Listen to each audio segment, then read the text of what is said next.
This is the Medical Minutes Podcast on the All Indiana Podcast Network. Your source for the latest news, updates, information, and more from the world of health and medicine.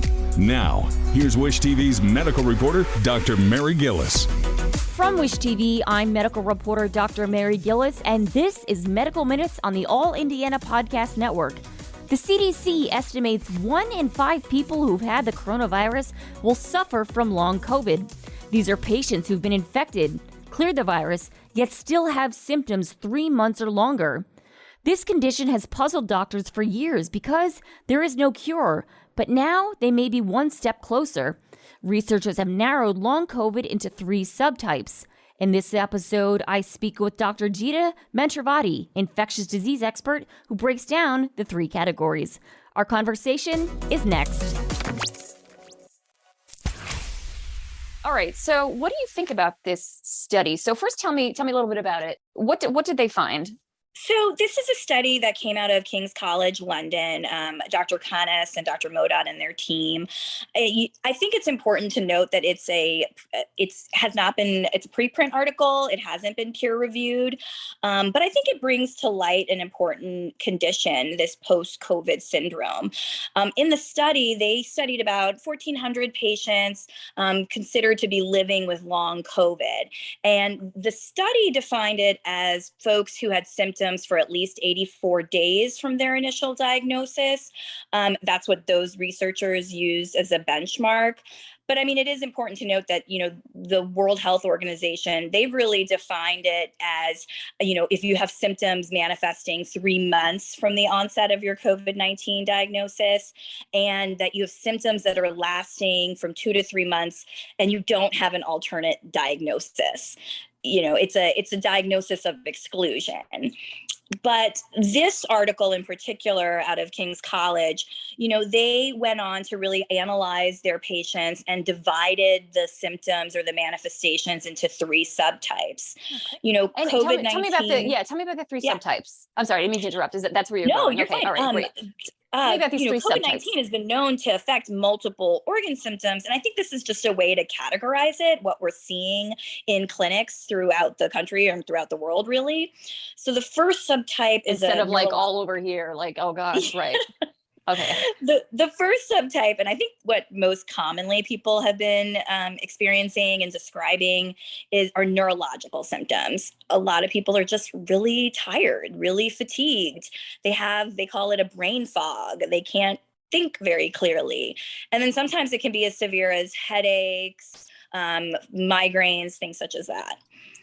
The second subset is pulmonary, respiratory symptoms. A lot of people have been saying post 3 months, you know what, I'm still not at my exercise capacity. I still feel short of breath. I have a bit of wheezing, chest tightness.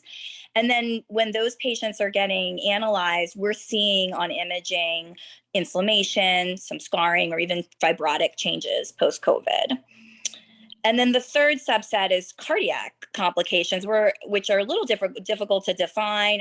Cardiologists are seeing it, heart palpitations, discomfort.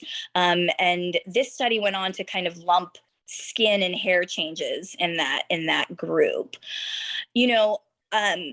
This study really kind of tried to put people into buckets. We've definitely seen patients who've manifested all of the above. So I think it is helpful for healthcare workers and physicians to have articles such as this to help define it. That's a great point for healthcare professionals and also for patients. What do you think? What do you think this tells them, that this brings to them? Maybe a sense of ease, or this isn't in my head, or your thoughts? I'm just kind of thinking out loud with you. That's a really good point. I mean, I think it helps let patients who are suffering or have these manifestations 3 months out know, what, it's not in your head, it's real. Your body is telling you something, and it helps, let them know what to look out for, when to seek medical care. It helps friends, family, community members not ignore it. But the article does mention that, this really shows that you need to tailor the regimen to the individual and seek out treatment or seek out therapy or monitoring. So I mean, right, we can have these categories. What I think I'm hearing is we have these categories, but it's not sort of just a sweeping sort of category for everyone. They're different sort of, I guess, everybody's an individual. Everybody's different. Everybody's had a different case.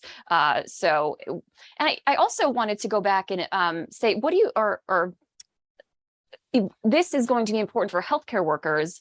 And I imagine because we now have these studies are going on, that it's going to help the process of maybe diagnosis, maybe treatment. Can I get your reaction to that? Yeah, I mean, if you look at studies from across the US and the countries, depending on which, there about 10 to 30% of people who survive from COVID-19 go on to develop some form of post-COVID-19 syndrome and have these persistent symptoms. So I think it's important for those in the healthcare to acknowledge that, be on the lookout for symptoms. Again, it's somewhat a diagnosis of exclusion. If you're having heart palpitations and chest pain, you should be evaluated. We shouldn't just say, chalk it up to post-COVID. But it is a syndrome that we are learning about in the scientific community. Everyone's learning their natural history of COVID and what toll it's taking on people. I want to get your thoughts that the difficulty just being a practitioner when you just see someone with that you diagnose them based on exclusion. What's that like? Yeah. Just really quick. No, I mean, in the infectious disease world, we often are taking care of like sort of mystery cases or folks who have fevers that are unexplained. And it is tough. We tell patients all the time, it's like peeling back an onion, trying to figure out the layers of what might be going on and ruling out things that might be alarming and we need to address right away. It's tough. Sometimes we have been following patients and they get better. We've been seeking, referring to cardiologists, pulmonologists. The pulmonary teams can really help, and primary care physicians can help you get an inhaler or on Symbicort. There are things you could intervene to help symptoms. It's very difficult because there's no test to say this is what you have. But it's a syndrome we've been seeing develop and we don't have any other reason for it. And it's been very well studied. So it's good that articles such as this are bringing it to the forefront. And what would you say to doctors and patients and then our viewers, people listening, both doctors and patients? Just, two things. One, listen to your body. Be aware of post-COVID manifestations, seek a medical professional. And then, this is another reason to get vaccinated. There have been several studies throughout this entire last few years demonstrating that getting vaccinated reduces your risk of having long COVID. And that's, it isn't absolutely defined because we're again learning about this, but there have been enough studies that really have documented and shown that.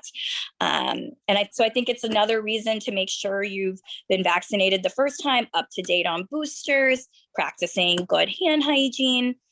I know it's hard because we've just been living with it, but you want to try to not get it and you want to be vaccinated.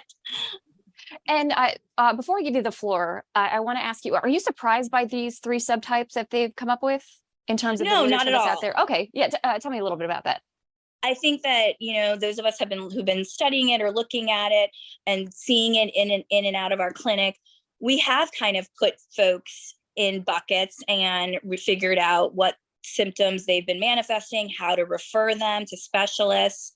I think this is just helpful to document it. And I think that they're going to build on this research to understand, well, is there different pathophysiology explaining these different subtypes? Is that sort of the next step, you think? Okay. I imagine. I think that this is just more information. Okay. And then again, we can't make sweeping statements here, but is there one in your professional opinion or that is more severe than the other? Which one would we want not to fall in? No, Tough question. Sorry. I think all of the subtypes, the level of manifestations you might feel it's all a spectrum, and it's really hard to define what might happen to you. When's it going to go away? These are all questions that that scientists are still unraveling. I think it's, important to just recognize so that you can go seek supportive care. This has been Medical Minutes from Wish TV. I'm medical reporter Dr. Mary Gillis. Be sure to follow and subscribe to this podcast and check out new updates every week. You can also learn more at wishtv.com and when you follow Wish TV on Facebook. This is the Medical Minutes Podcast with Wish TV's Dr. Mary Gillis. Be informed and stay connected for the latest news and information when you like, subscribe, and follow this podcast, and discover even more from the All Indiana Podcast Network. Now at allindianapodcast.com.